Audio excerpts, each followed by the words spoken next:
अस्सलाम वालेकुम नाज़रीन, आइए चलते हैं आज की एक बहुत बड़ी खबर पर, क्योंकि आज की हमारी ये खबर है हीरा ग्रुप ऑफ कंपनीज़ को लेकर। हीरा ग्रुप ऑफ कंपनीज़ की सीईओ नोहिरा शेख ने आज एक प्रेस मीट मुनक़िद की।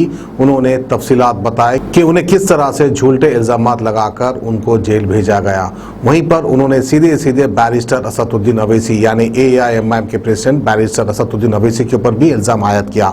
उन्होंने ये कहा कि 2012 में असेंबली में ठहरकर बैरिस्टर असदुद्दीन अवैसी ने कहा कि 50,000 करोड़ का घोटाला हुआ है हमारे शहर हैदराबाद में। फिर उसके बाद नोहिरा शेख ने यह भी कहा कि टोली चौकी में जो इनकी प्रॉपर्टी थी उस पर भी नाजायज कब्जा किया गया।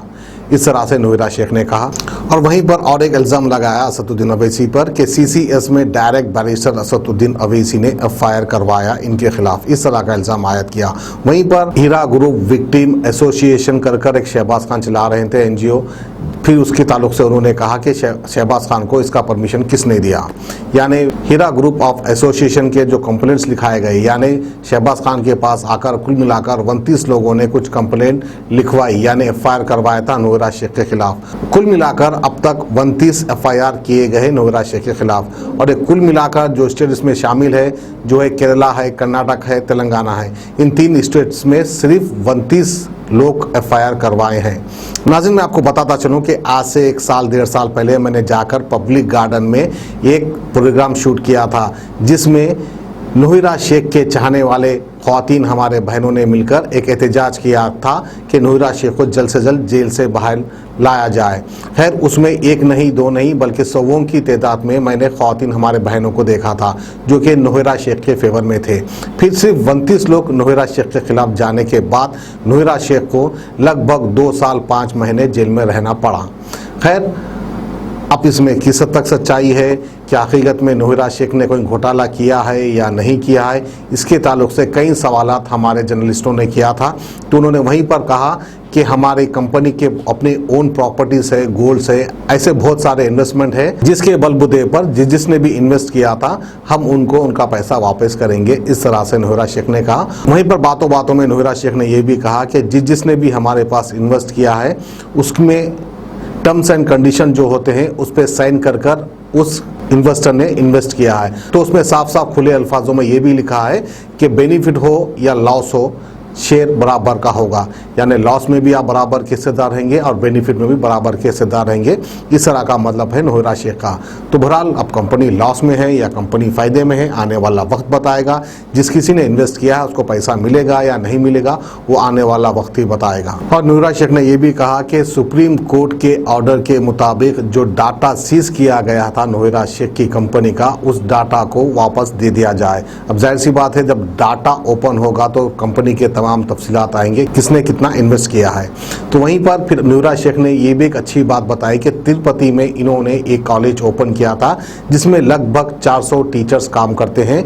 इनका कहने का मतलब ये था कि मैं खासकर महिला एम्पावरमेंट यानी लेडीज़ की तरक्की के लिए मैंने ये कंपनी शुरू की थी। और लेडीज़ की तरक्की ना देख सके कुछ लोग जिन्होंने इनके ऊपर झूठे इल्ज़ाम लगाकर इनको जेल भेज दिया। खैर, वहीं पर इन्होंने ये भी कहा कि कानून पे मुझे पूरा भरोसा है, कानून से इंसाफ मिलेगा और आखिरकार मुझको जो है बेल मिली गई और आगे चलकर भी जितने भी मेरे ऊपर गलत इल्ज़ामात लगाए गए हैं वो केसेस भी ख़त्म हो जाएंगे। इस तरह से नोहिरा शेख का कहना है। तो आइए आपको ले चलते हैं बंजारा हिल्स, जहाँ पर नोहिरा शेख के घर पर एक प्रेस मीट मुनक़िद की गई थी और नोहिरा शेख ने तफसीलात में क्या कुछ बताया वो हम आपको दिखाते भी हैं और सुनाते भी हैं। President of the All India Mahila Empowerment Party, recipient of many awards of her work and dedication both nationally and internationally.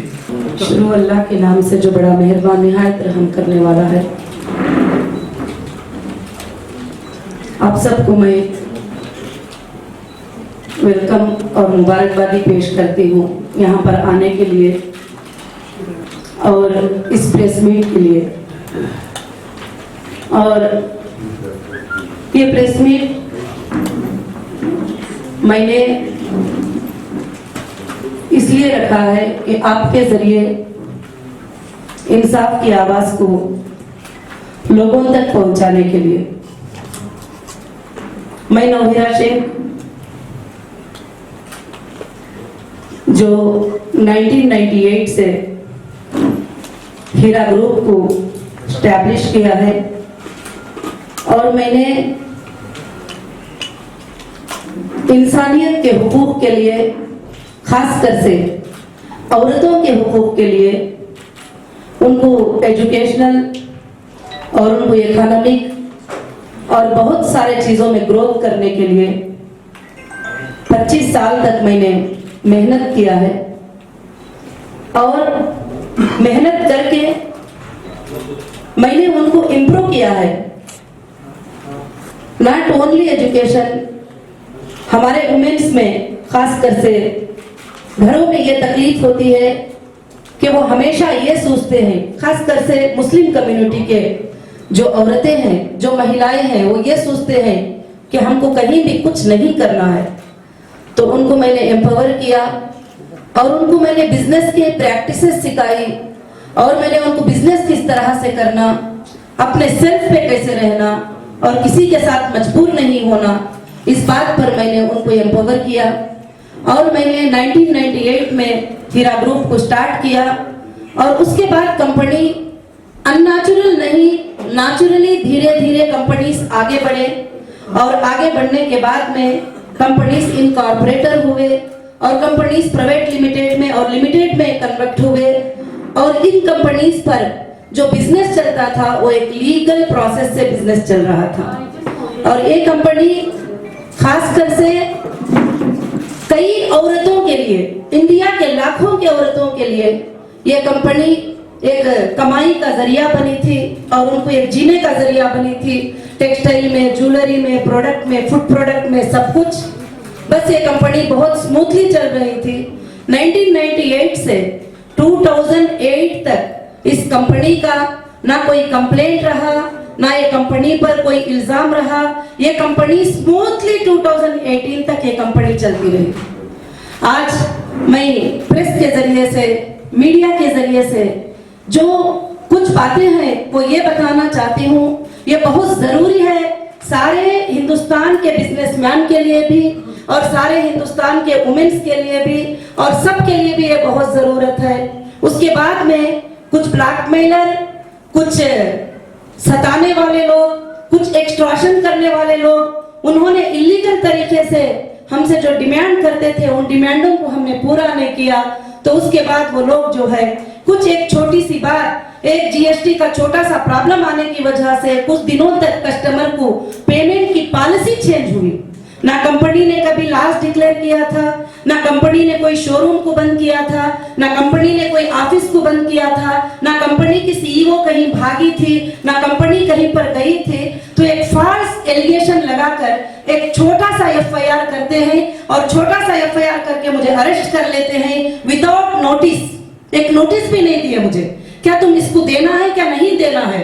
तो डायरेक्ट एक एफआईआर पे मुझे दिल्ली आके अरेस्ट करते हैं और अरेस्ट करके अंदर रखते हैं। जब मुझे सेशन कोर्ट बेल देती है तो फिर महाराष्ट्र से एक छोटा एफआईआर करके बुलाते हैं।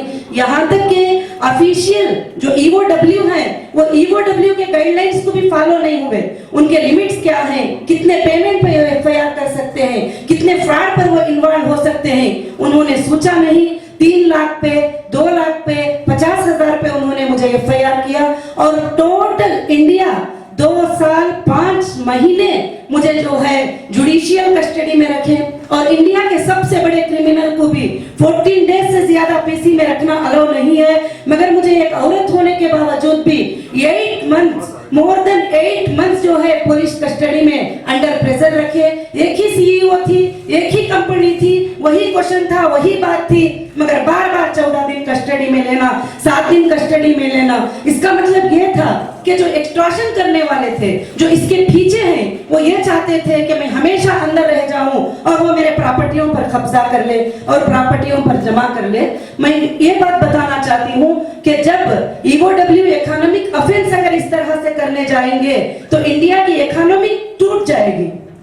और चाहिए ऑफिशियल को कि वो एक बार चेक करते और फैक्ट को देखते, उसके बाद एक नोटिस देते और पूछते। जब इंसान को अंदर अरेस्ट कर लेते हैं तो फिर उसके बाद वो कोई चीज को भी जो है कुछ नहीं कर सकता। उसके बाद उसके लिए एक बदनामी का ये उठाते हैं, एजेंडा उठाते हैं। उसके बाद हीरा ग्रुप ऑफ कंपनीज के जो लीगल टीम थे तेलंगाना हाई कोर्ट में एक रिट पिटीशन डाले और रिट पिटीशन डालने के बाद तेलंगाना हाई कोर्ट दिसंबर 1923 को जो है एक जजमेंट पास किया कि ये एफआईआर इलीगल है और ये एफआईआर अनकॉन्स्टिट्यूशनल है और इस तरह से कंपनी एक्ट में एफआईआर नहीं कर सकते और इसमें जो है लोकल पुलिस इन्वॉल्व नहीं हो सकती। ये सेंट्रल एजेंसी जो है इसको चेक करेगी। एसएफआईओ को जो है टोटल चीजों को फॉरवर्ड किया।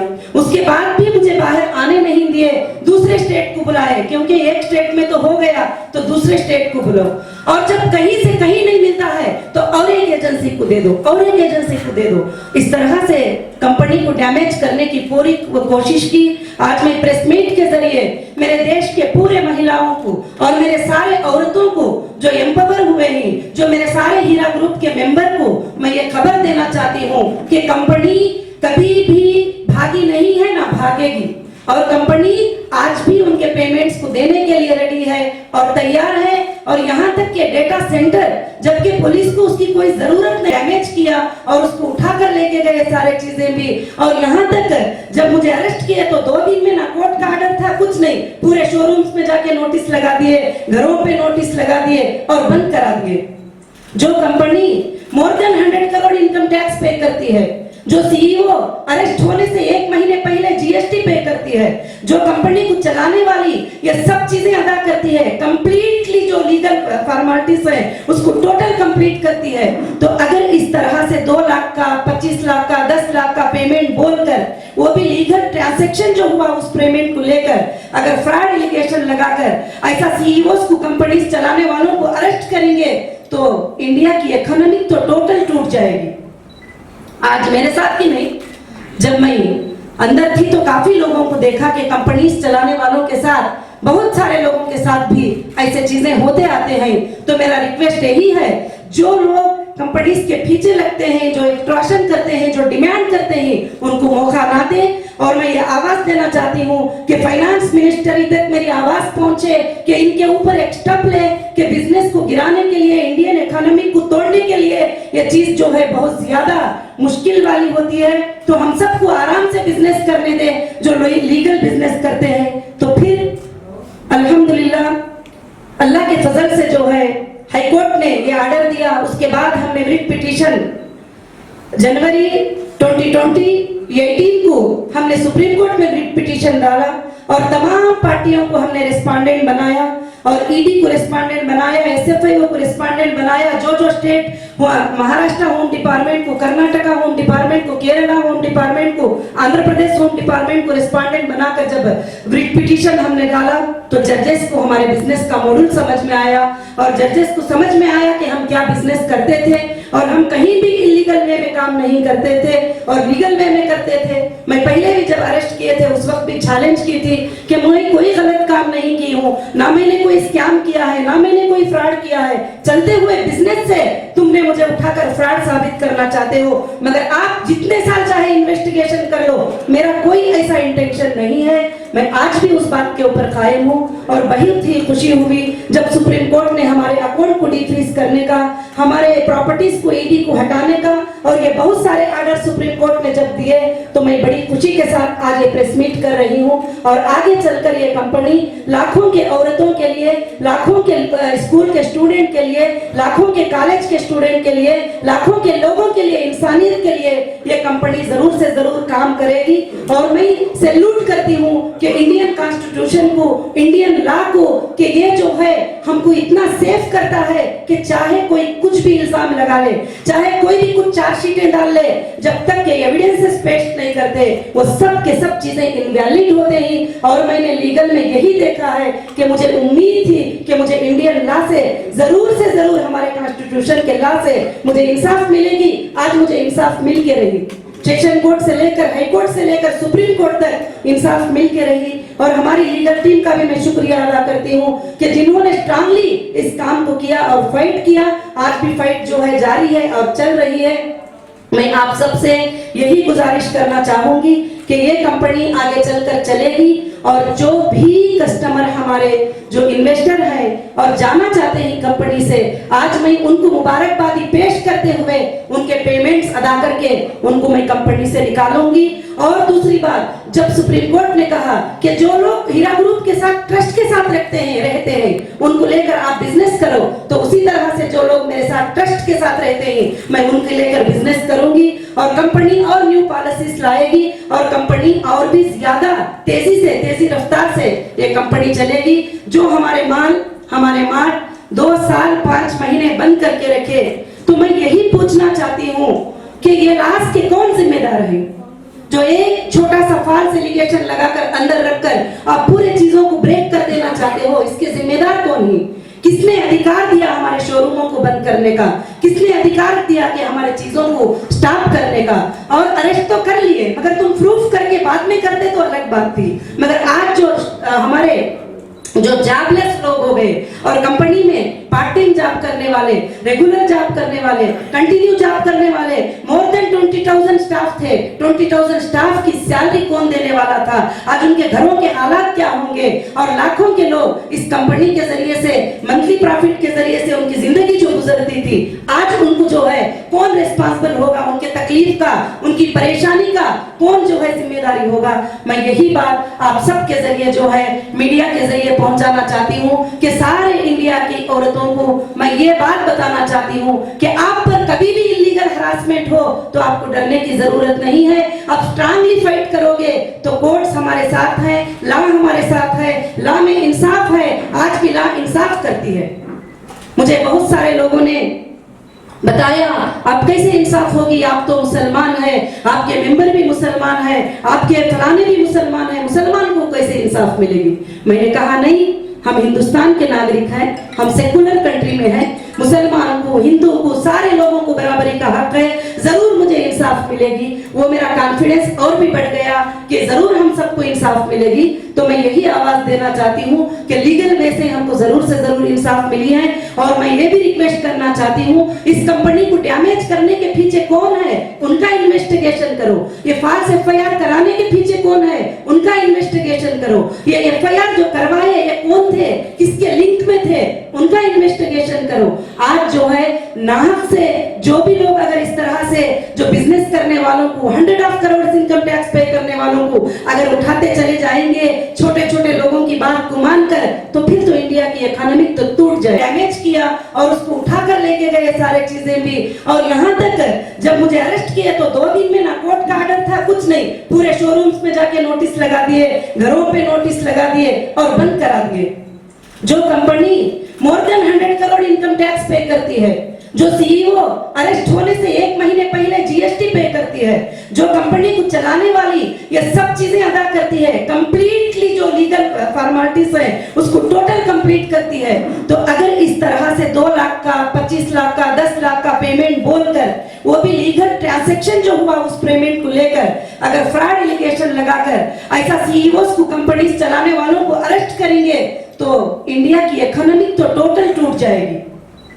आज मेरे साथ ही नहीं, जब मैं अंदर थी तो काफी लोगों को देखा कि कंपनीज चलाने वालों के साथ, बहुत सारे लोगों के साथ भी ऐसे चीजें होते आते हैं। तो मेरा रिक्वेस्ट यही है, जो लोग कंपनीज के पीछे लगते हैं, जो एक्सटॉर्शन करते हैं, जो डिमांड करते हैं, उनको मौका ना दें। और मैं ये आवाज देना चाहती हूँ कि फाइनेंस मिनिस्टर तक मेरी आवाज पहुंचे कि इनके ऊपर एक स्टेप ले कि बिजनेस को गिराने के लिए, इंडियन इकोनॉमी को तोड़ने के लिए ये चीज जो है बहुत ज्यादा मुश्किल वाली होती है। तो हम सबको आराम से बिजनेस करने दें, जो लीगल बिजनेस करते हैं। तो फिर अल्हम्दुलिल्लाह अल्लाह के फजल से जो है हाई कोर्ट ने ये ऑर्डर दिया। उसके बाद हमने रिट पिटीशन जनवरी 2018 को हमने सुप्रीम कोर्ट में रिट पिटीशन डाला और तमाम पार्टियों को हमने रिस्पोंडेंट बनाया और ईडी को रिस्पोंडेंट बनाया, एसएफआईओ को रिस्पोंडेंट बनाया। जो स्टेट, महाराष्ट्र होम डिपार्टमेंट को, कर्नाटका होम डिपार्टमेंट को, केरला होम डिपार्टमेंट को,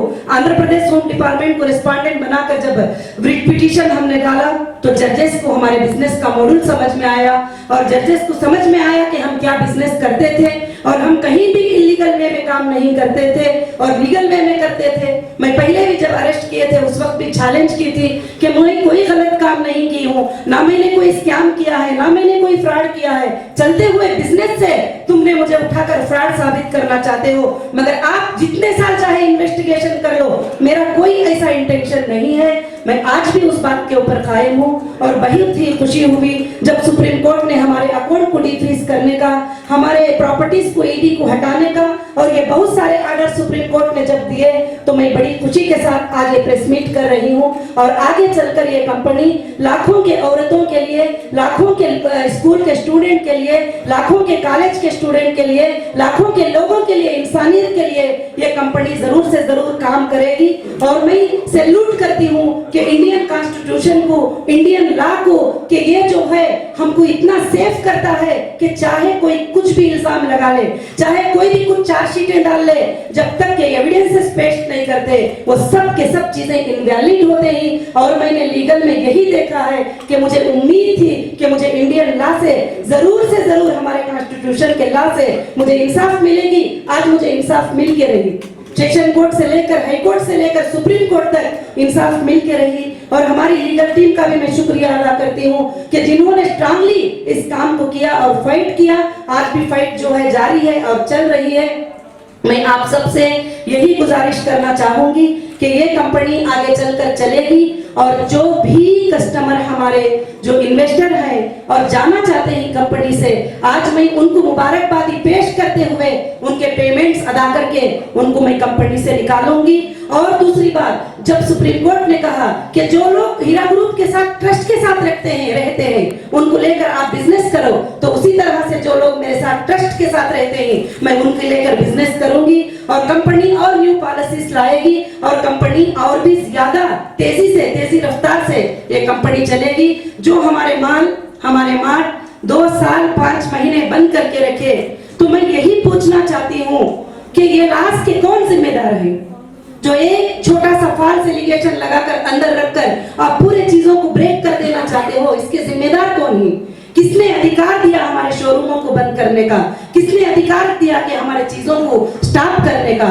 और अरेस्ट तो कर लिए, मगर तुम प्रूफ करके बाद में करते तो अलग बात थी। मगर आज जो हमारे जो जॉबलेस लोग हो गए और कंपनी में पार्ट टाइम जॉब करने वाले, रेगुलर जॉब करने वाले, कंटिन्यू जॉब करने वाले मोर देन 20,000 स्टाफ थे। 20,000 स्टाफ की सैलरी कौन देने वाला था? आज उनके घरों के हालात क्या होंगे? और लाखों के लोग इस कंपनी के जरिए से, मंथली प्रॉफिट के जरिए से उनकी जिंदगी जो गुजरती थी, आज उनको जो है कौन रिस्पांसिबल होगा? उनके तकलीफ का, उनकी परेशानी का कौन जो है जिम्मेदारी होगा? मैं यही बात आप सबके जरिए जो है मीडिया के जरिए पहुंचाना चाहती हूँ कि सारे इंडिया की औरतों को मैं ये बात बताना चाहती हूँ कि आप पर कभी भी इलीगल हरासमेंट हो तो आपको डरने की जरूरत नहीं है। आप स्ट्रांगली फाइट करोगे तो कोर्ट्स हमारे साथ है, लॉ हमारे साथ है, लॉ में इंसाफ है। आज भी लॉ इंसाफ करती है।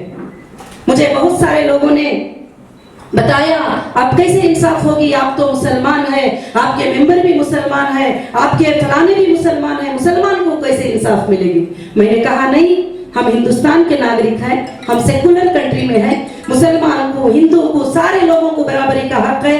जरूर मुझे इंसाफ मिलेगी। वो मेरा कॉन्फिडेंस और भी बढ़ गया कि जरूर हम सबको इंसाफ मिलेगी। तो मैं यही आवाज देना चाहती हूँ कि लीगल वे से हमको जरूर से जरूर इंसाफ मिली है। और मैं ये भी रिक्वेस्ट करना चाहती हूँ, इस कंपनी को डैमेज करने के पीछे कौन है उनका इन्वेस्टिगेशन करो। ये फॉल्स एफआईआर कराने के पीछे कौन है उनका इन्वेस्टिगेशन करो। ये एफआईआर जो करवाए ये कौन थे, किसके लिंक में थे, उनका इन्वेस्टिगेशन करो। आज जो है नाहक से जो भी लोग अगर इस तरह से जो बिजनेस करने वालों को 100 करोड़ इनकम टैक्स पे करने वालों को अगर उठाते चले जाएंगे छोटे छोटे लोगों की बात को मानकर, तो फिर तो इंडिया की इकोनॉमी तो टूट जाए। 2 साल 5 महीने कंपनी जो बंद रही उसमें कितना नुकसान हुआ वो अभी भी मैंने पूरा टोटल चेक नहीं किया है।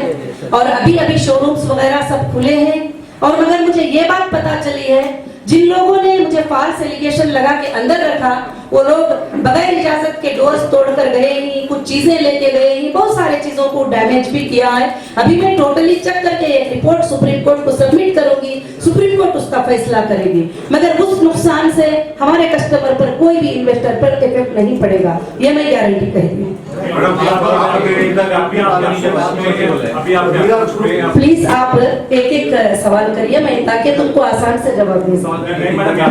जब अच्छी चल रही बोले, जब आप एमपीएल स्टार्ट किए थे जी जी, आपको ये स्टार्ट हुआ क्या, आपको किसके ऊपर जब है पॉलिटिकल प्रेशर? देखिए कि मैं MEP जो ऑल इंडिया महिला एम्पावरमेंट पार्टी स्टार्ट की थी वो इसलिए स्टार्ट की थी कि अभी भी हाल में आप देखें कि एक लड़की आयशा का ये हुआ और उसने सुसाइड किया, उसको सपोर्ट नहीं मिलता था माँ बाप के तरफ से भी, उधर हस्बैंड के तरफ से भी, सब। मैंने ऐसे लाखों की औरतों की मदद की, तो मैंने औरतों की सपोर्ट के लिए प्लेटफॉर्म को कायम किया।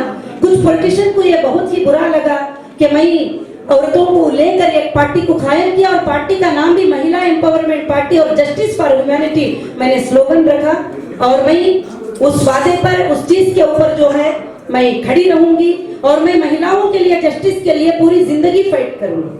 आप तिरुपति में भी एक यूनिवर्सिटी बनाना चाह रहे थे, क्या वो कंप्लीट? जी, तिरुपति में यूनिवर्सिटी नहीं, तिरुपति में हमारी कॉलेज और जो लड़कियों की है वो ऑलरेडी बहुत सालों से कंप्लीट है। 1000 से ज्यादा गर्ल्स जो है वहाँ पर तालीम हासिल कर रहे हैं। अभी कोविड-19 के सिचुएशन से वहाँ अभी भी तालीम जारी है, बच्चियों की ऑनलाइन पर पढ़ाई चल रही है और 400 से ज्यादा टीचर्स वहाँ पर बच्चियों को पढ़ाते हैं। और लड़कियों को वहाँ पर मैंने, उन लड़कियों को जो पूर फैमिलीज के होते हैं, जो कभी भी पढ़ाना नहीं चाहते, उन लड़कियों को मैंने एम्पावर किया है और वो वहाँ पर भी 1998 से शुरुआत है और इंशाल्लाह वो चलता रहेगा। आप ये कितने इन्वेस्टर्स को पैसे रिटर्न करना है? जी। आपके पास अभी कितना पैसा आपसे अप्रोच में है? जी देखिए, मैं एक बात तो बता सकती हूँ कि कितने क्या है वो मैं डेटा चेक करने के बाद बता सकूंगी, क्योंकि डेटा को मेरे सीसीएस ने फ्रीज करके रखा है। जैसे डेटा देंगे तो मैं ही सर्च कर सकती हूँ। दूसरा, मैं इस बात की गारंटी दे सकती हूँ कि अकाउंट में कितना पैसा है कितना नहीं है वो इश्यू नहीं है। कंपनी के पास इतने सोर्सेस हैं कि जो इन्वेस्टर है मैं उनको टोटल कंप्लीटली अमाउंट देकर उनको ये कर सकती हूँ। 1000 करोड़ से ज्यादा हमारे असेट्स हैं और जो कस्टमर को देना है वो बहुत ना देने के बराबर है और इंशाअल्लाह मैं वो देकर भी रहूंगी।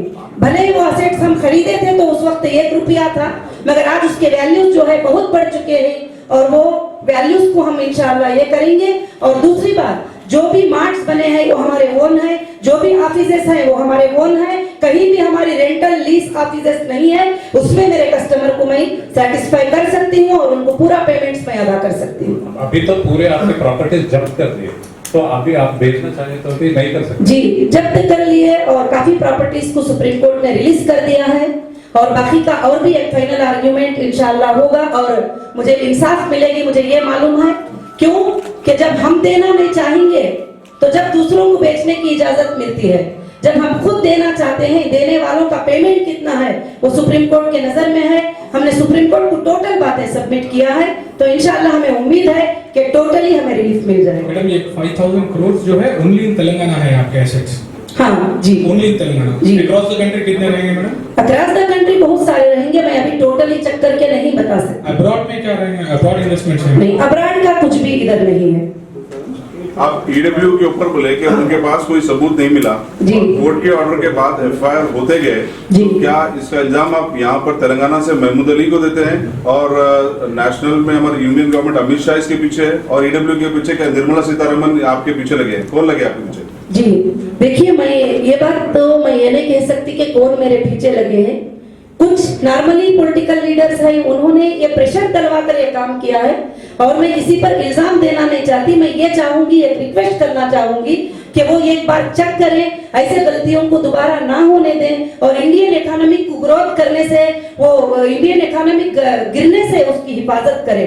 बस मैं किसी पर भी इल्जाम तो देना नहीं चाहती। और जो कौन है करके हम सुप्रीम कोर्ट में भी सबमिट कर चुके हैं, कौन हमारे पीछे है हम हाई कोर्ट में भी सबमिट कर चुके हैं, कौन हमारे पीछे है वो पूरा इंडिया जानता है। इंशाल्लाह बहुत जल्द आपके सामने भी फैसला आएगा। फैसला आने के बाद मैं आपको फिर से एक प्रेस मीट करके बताऊंगा। तब से सुप्रीम कोर्ट का ऑर्डर आने तक आपके और आपके लोगों ने पॉजिटिव और नेगेटिव दोनों चीजें मीडिया में फैला रहे थे। जी। जब सुप्रीम कोर्ट का फैसला आ चुका था जी। तो हमने कहा, किधर भी नहीं देखा मीडिया में आपका ये जो भी सुप्रीम कोर्ट का ऑर्डर आया था, जी। ये कवरेज ज्यादा नहीं मिला। जी। हम लोग इसको क्या समझे मैम? मैं तो उसके बारे में कुछ नहीं समझती, क्योंकि वो मीडिया की मर्जी होती है, जब चाहे जो चाहे वो छापे। और सुप्रीम कोर्ट का जब पॉजिटिव रिजल्ट आया, हाई कोर्ट का रिजल्ट भी आया, वो भी मैंने कहीं भी नहीं देखा। और इंशाल्लाह मैं उम्मीद करती हूँ कि आगे जाकर ये सब अच्छे रिजल्ट हम देखेंगे। और दूसरी बात, जो गिन चुनकर जो 29 लोग थे जो एफआईआर किए हुए थे टोटल कंट्री के अंदर, और इल्जाम लगाया जा रहा था 1,72,000 इन्वेस्टर, 5,600 करोड़, ये कहां से फिगर लिया? मेरे इनकम टैक्स के आईटी रिटर्न फाइल से 2-3 इयर्स का फिगर लेकर उन्होंने स्कैम बना दिया, जो इनकम टैक्स में लीगल सबमिट किया हुआ है मैंने टोटल चीजें, उसको फिगर को जो है स्कैम बताकर हर पेपर में, मैं हर अखबार में ये बात देख रही थी। मैं चाहती हूँ कि फैक्ट को एक बार चेक करें, सच्चाई को एक बार चेक करें, क्योंकि ये ऐसा नहीं था जो बता रहे थे और फैक्ट को हाइड करना चाहते थे, सच्चाई को छुपाना चाहते थे। मगर ऊपर वाले का एहसान हुआ कि मुझे वापस मौका दिया कि मैं सच्चाई को आपके सामने बयान करूं। मैडम, आप जब आप प्रेस कॉन्फ्रेंस स्टार्ट करी तो आपने कहा था कि एक्सटॉर्शन और ब्लैकमेल कर रहे थे, हम पैसे नहीं दिए तो हम जी। लोगों को तकलीफ दे। देखिए पिछले दिनों में काफी हमें ट्रेनिंग कॉल्स आए थे। आपकी बात जी जब आप नहीं, मैं आने के बाद में मैं किसी का कॉल भी रिसीव नहीं किया, मैंने किसी से जी आप अरेस्ट होने के पहले जी आप प्रेस कॉन्फ्रेंस जब अभी स्टार्ट किया था, आपने कहा था कि आपको बहुत सारे ब्लैकमेलिंग एक्सटॉर्शनिस्ट बहुत सारे तो डिमांड कर रहे थे। कौन थे वो? जो एफआईआर कराए थे वही थे, जो 2012 से मुझे सता रहे थे उनकी ही ईमेल्स थे, और जो है जो भी ग्रुप था वो ओवैसी साहब के तरफ से ही वो ग्रुप था जो मुझे सता रहा था, और हमेशा ट्रेडिंग कॉल्स करते थे, हमें बिजनेस करने नहीं देते थे। हमारे शोरूमों में जाने के वक्त में वहां पर कुछ इस तरीके के लोग आके खड़े हो जाते थे जो हमेशा परेशान करते थे हमारे लेडीज को, हमारे स्टाफ को। हमने कंप्लेंट भी किया बंजारा हिल पुलिस स्टेशन में, हमने कंप्लेंट भी किया हिमायत नगर पुलिस स्टेशन में, हमने कंप्लेंट किया, मगर वो कंप्लेंट पे कोई भी असर नहीं होता। 10 डेज में उनको क्लियर शीट मिल जाती है, ना इन्वेस्टिगेशन होता, ना उनको अरेस्ट किया जाता। तो फिर हमने छोड़ दिए और कोर्ट को जो है परफेक्टली कोर्ट में जो है वो चीज को ये करना शुरू किए, और जो जो हमें आए हैं वो ऑडियो के साथ और हम लोग प्रूफ के साथ, कॉलिंग रिकॉर्डिंग के साथ हमने कोर्ट्स में सबमिट किया है। बिना पैसे पूछे कर रहे हैं, साजिश कर रहे हैं, पीछे लोग थे, आप जी। नाप ले रही हैं, आप बोल भी रही हैं कि पीछे लोग थे जिन्होंने ये किया। 2.5 साल आप जेल में रही उसकी वजह से। कौन लोग हैं उनके नाम बताइए ना। आप पूरी बात वो कर रही है साजिश में, आप कहते हैं हाई कोर्ट में बताया, आप प्रेस मीट बुलाया आपने, आप बताइए कि कौन लोग हैं जो जिनको आप कहती हैं कि जो पीछे साजिश में आपके पीछे है। जी देखिए कि साजिश में तो मेरे पीछे 2012 में असदुद्दीन ओवैसी साहब ने एक कंप्लेंट करवाया था और वो कंप्लेंट फेक निकला, और उसके बाद मुझे अलग अलग एजेंसियों पर उनके ही लेटर से मुझे अटेंड करना पड़ा, और आज भी जो लोग एफआईआर करेंगे टोटल उनसे कनेक्टेड है। और आप सबको ये बात मालूम है, पिछले दिनों में पेपर्स में भी आई है, और पार्लियामेंट में खड़कर उनके एमपी ने ये बात बताया कि 50,000 करोड़ का स्कैम जो है हीरा ग्रुप ने कर दिया है। जब एविडेंसेस मांगते हैं तो 50 लाख भी उनके पास नहीं है, 50 रुपये भी नहीं है। फ्रॉड फ्रॉड किसको कहते हैं? जो अमाउंट इलीगल हो, जो अमाउंट अनट्रेसेबल हो, जो अमाउंट का मैं हिसाब ना दे सके, वो फ्रॉड होता है। ऐसा अमाउंट तो 50 रुपये भी नहीं मिल सका। और मैं इससे ज्यादा आपको कुछ बताना नहीं चाहती कि और सारे कोर्टों को ये बात पता है, जो बेसिक सेशन कोर्ट से लेकर हाई कोर्ट से लेकर सुप्रीम कोर्ट में भी हमने रिट पिटीशन में सारी चीजें जो है दाखिल किया है कि हमारे पीछे कौन है, और हम गलत किसी पर इल्जाम लगाना नहीं चाहते। लीगल तरीके से जो हमारे सामने आकर हमको डैमेज करेगी, और हमने कोर्ट को उनको लीगल तरीके से सबमिट किया है। जब आपने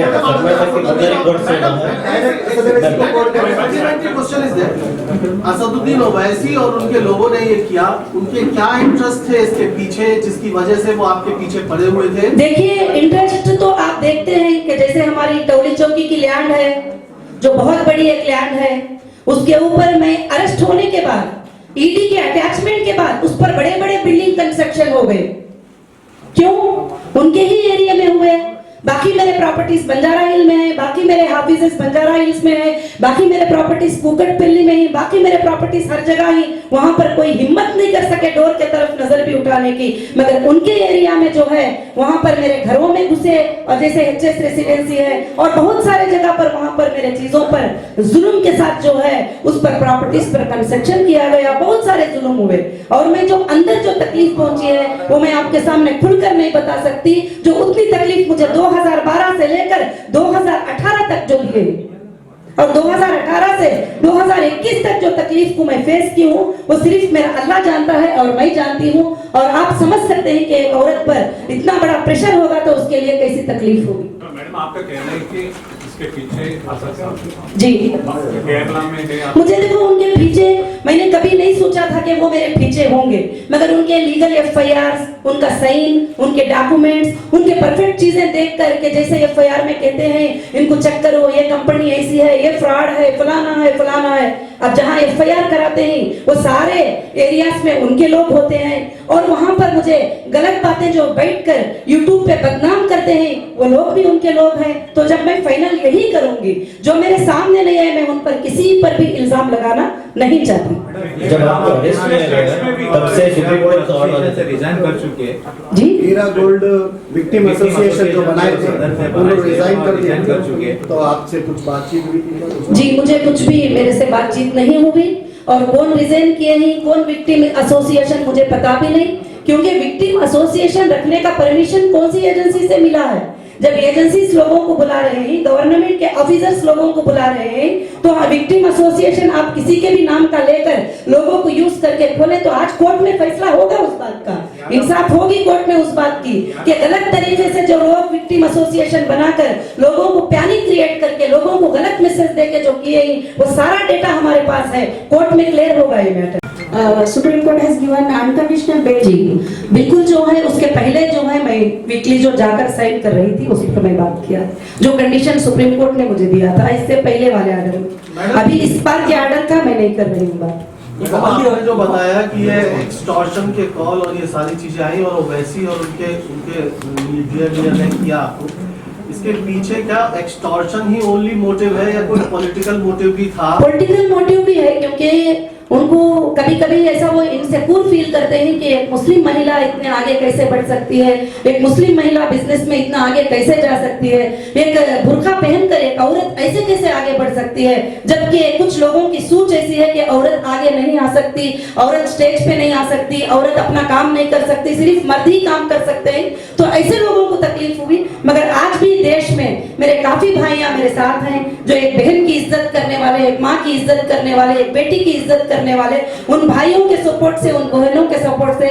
मैं काफी आगे अल्हम्दुलिल्लाह बढ़ सकती हूँ। कॉन्स्टिट्यूएंसी से भी आप कुछ प्लान कर रही थी? Madam will you revive your party, political party? जी आपके रिवाइव करना पॉलिटिकल पार्टी रिवाइव करेंगे आप? अभी मैंने पॉलिटिकल पार्टी के बारे में अभी कोई इलेक्शन सामने नहीं है तो मैंने कुछ डिसीजन नहीं लिया है, जब इलेक्शन आएगा मैं डिसीजन लूंगी। मैम क्या ये हैदराबाद कॉन्स्टिट्यूएंसी से जो हैदराबाद लोकसभा सीट्स है उसमें आप कुछ प्रयास कर रही थी क्या इस तरह से? जी जी, इस वजह और मैं इलेक्शन कमीशन से जो है टोटल लोकसभा सीट के लिए, असेंबली सीट के लिए अप्रूवल ले चुकी थी तेलंगाना के लिए, और आप चेक करते हैं तो 10th को मेरा एक प्रेस कॉन्फ्रेंस हुआ था 10 अक्टूबर को, जिसमें मैंने अनाउंस किया था कि मैं जो भी तेलंगाना के 119 या 25 सीट्स है उसमें मैं मोर देन 100 सीट्स पे कंटेस्ट करूंगी, और मैं 10th को अनाउंस करती हूँ और 14th को अरेस्ट होती हूँ, बस यही बात। सुप्रीम कोर्ट ने जिस वजह से आपको छोड़ा है, किसी को आपने अभी तक छोटे जब से अब तक किसी एक विक्टिम को या जो है आपके इन्वेस्टर को मुलाकात की है? सुप्रीम कोर्ट ने मुझे जिन को पेमेंट किया है आपने? यस, और मैंने जो है सुप्रीम कोर्ट ने जिन को डीडीज जमा करने का हुक्म मुझे दिया है, मैंने सबको डीडीज जमा किया है। सुप्रीम कोर्ट ने जो एजेंसियों को डीडीज डिपॉजिट करने का कहा है मैंने डीडीज डिपॉजिट किया है, और सुप्रीम कोर्ट ने जो कंडीशन दिया था मैंने 100% कंप्लीट करके फिर सुप्रीम कोर्ट के सामने पेश हुई थी। ब्लैकमेल कर रहे थे, एक्सटॉर्शन के बात कर रहे हैं, कितने पैसे पूछे? देखिए कितने पैसे करके बोले नहीं, कभी 20 करोड़ डिमांड किए, कभी 50 करोड़ की डिमांड किए, कभी बोले ये लैंड हमारे को दे दो, और कभी बोले ये मीटिंग कर लो, बहुत सारी चीजें हैं जो मैंने सबमिट किया है कोर्ट में total. Madam how it all started with Sadruddin Owaisi, आपका रिफ्ट कैसा चालू हुआ and what exactly is the problem? मुझे नहीं पता कि वो कैसे स्टार्ट हुआ, एकदम अचानक 2012 में मुझे सीसीएस ने बुलाया और कहा कि ओवैसी साहब ने डायरेक्टली आपके ऊपर एफआईआर किया है, कोई और नहीं, डायरेक्टली एफआईआर किया है। तो मैंने कहा कि वो तो हमारे इन्वेस्टर नहीं है और उनको मैं कुछ देना लेना भी नहीं है और उनका कुछ भी नहीं है, तो क्यों एफआईआर किया है मुझे तो नहीं पता। उसके बाद उन्होंने एक इन्वेस्टिगेशन किया और करने के बाद क्लियर शीट जो है उन्होंने कोर्ट को सबमिट किया सीसीएस ने। मैंने बोला कर लो इन्वेस्टिगेशन, मुझे कुछ भी बात नहीं है। तो उस वक्त में मुझे एंटीसिपेटरी बेल लेना पड़ा और मैंने एंटीसिपेटरी बेल सेशन कोर्ट से ली, और जब से जो है आज तक भी ये मसला कहीं ना कहीं उठता आता है, मगर मैं कभी भी गलत कमिटमेंट करने वाले नहीं हूँ और कभी भी सेटलमेंटों के लिए कबूल करने वाली नहीं हूँ। मैं इंशाल्लाह लीगल फाइट करने वाली हूँ। मैं लीगल फाइट करके कोर्ट से मैं इंसाफ लेकर रहूंगी। करने का कुछ बाकी नहीं है, हम सब कुछ कर दिया है जो करना है। टोली चौकी जो प्रॉपर्टी के ऊपर कब्जा करें जी, टोली चौकी में आप जो प्रॉपर्टी कब्जा हो गया, देखिए अभी तक मुझे आरओ प्लांट्स के जो चोरियों का इल्जाम लगा रहे हैं आप, क्या उसके ताल्लुक से हीरा गोल्ड की तरफ से कुछ एफआईआर हुए? देखिए हीरा ग्रुप की तरफ से अब एफआईआर क्यों होंगे? हीरा ग्रुप जो भी रिटर्न सबमिट करना है रिपोर्ट वो सुप्रीम कोर्ट को करेगी। अब सुप्रीम कोर्ट स्टेप लेगी उसके बारे में, उसके लिए अलग अलग से अब जाकर कंट्रीज में अलग अलग जगह पर करने की जरूरत नहीं है। अब हमारा टोटल मैटर सुप्रीम कोर्ट में है तो हम हर रिपोर्ट सुप्रीम कोर्ट को देते रहेंगे। टोली चौकी लैंड के बारे में कुछ बोल सकते हैं आप? जमीन आपका है जी, बनाने वाले कोई और है, तो आप देखिए मुझे वही हैरान हुआ, मैंने जब गाड़ी लेकर गई थी 2 दिन पहले 3 दिन पहले, ये चीज को देखकर मुझे इतना हैरान हुआ कि जब बना बगैर परमिशन के कोई एक छोटा सा घर बनाता है तो उसको आके ऑफिसर तोड़ के फोड़ के जो है गली में डाल देते हैं, मगर जब हमारी लैंडों पर 774 के बिल्डिंग बन जाते हैं तो वहां पर कोई क्या नजर नहीं मारा, क्या वहीं पर चलकर नहीं देखा? तो साफ नजर आता है कि इसके पीछे किसका हैंड है, कौन है ये सब कराने वाले। तो ये बिल्कुल से साफ बात है। What is the value of the land? कितने एकड़ के land, value of the land and how much? कीमत नहीं, वैल्यू तो अभी मैं नहीं बता सकती उसकी कि बहुत कीमत है। जो हम खरीदे थे तो कम थी, अभी बहुत ज्यादा कीमत की लैंड है वो। कितनी जगह थी मैडम? जगह कितनी थी? More than 1 lakh square yard से ज्यादा जमीन है वहां पर जी। और ये बात भी मैं आपको बताऊं, आप शॉक हो जाएंगे कि ईडी ने उसको अटैचमेंट किया है। ईडी ने किसके नाम से है, किस कंपनी के नाम से है, ईडी के फाइल में मेंशन है। जब ईडी अपने हाथ में लेने के बाद बिल्डिंग बना सकते हैं तो सोचिए मुझे अंदर डालने के बाद ये सब आ गए अटैचमेंट, तो फिर मेरी प्रॉपर्टी की हिफाजत क्यों नहीं हुई? और ऑफिसर्स के गवर्नमेंट के अटैचमेंट के बाद बनाना, तो ये तो कितनी बड़ी हिम्मत की बात है। और यही मैं शॉक हो गई वहां जाकर देखकर कि जब तक के कोई अटैचमेंट्स नहीं थे हमारी प्रॉपर्टी पर कोई भी नजर भी नहीं डाल सकते थे।